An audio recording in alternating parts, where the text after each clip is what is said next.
पत्र जनता दल युनायटेडने दिलेलं आहे आणि त्यांचं स्पष्ट म्हणणं आहे की 223, 24, 25 आणि 27 या चारही वॉर्डमध्ये आमचे जी तक्रार होती ती आमची तक्रार आता आम्ही मागे घेत आहोत.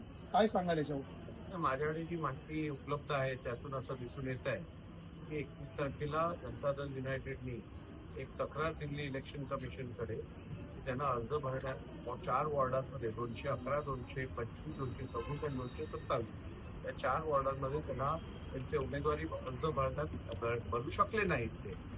तर त्यानंतर दुसऱ्या दिवशी त्यांनी ती तक्रार मागे घेतली आहे आणि त्यात त्यांनी कारण असं दिलं आहे की आमच्याकडे आलेली माहिती चुकीची होती आणि खरं बघितलं तर 4 पैकी 3 वॉर्डांमध्ये त्यांच्या उमेदवाऱ्या भरल्या गेल्या होत्या.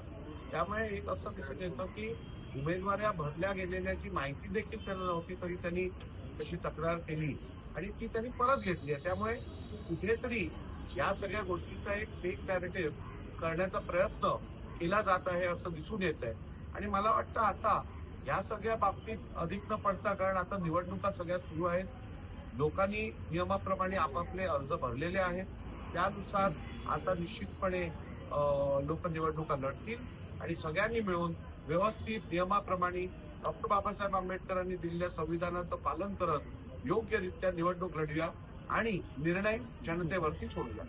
परंतु या संदर्भामध्ये आज पुन्हा एकदा हरिभाऊ राठोड यांनी तुमच्यावर आरोप केले की तक्रार जेडीएसने मागे घेतली, माझी तक्रार अजूनही काय? ज्यांना तक्रार करायची आहे ते तक्रार करू शकतात, परंतु त्यात तथ्य नसेल आणि ते नाहीच आहे त्यावरती योग्य ती कारवाई इलेक्शन कमिशन करेल. उद्धव ठाकरेंनी पण तुमच्यावर काल टीका केलेली आहे, राजीनामा घेतला पाहिजे, निलंबित केला पाहिजे अशा पद्धतीचं. उद्धव ठाकरेंच्या केलेल्या टीकांवरती मी लक्ष देत नाही, कारण जुन्या दुखण्या ज्या असतात, जुन्या जखमा ज्या असतात त्या कधी कधी थंडीत अजून दुखून येतात, उजळून येतात, त्यातला हा प्रकार आहे.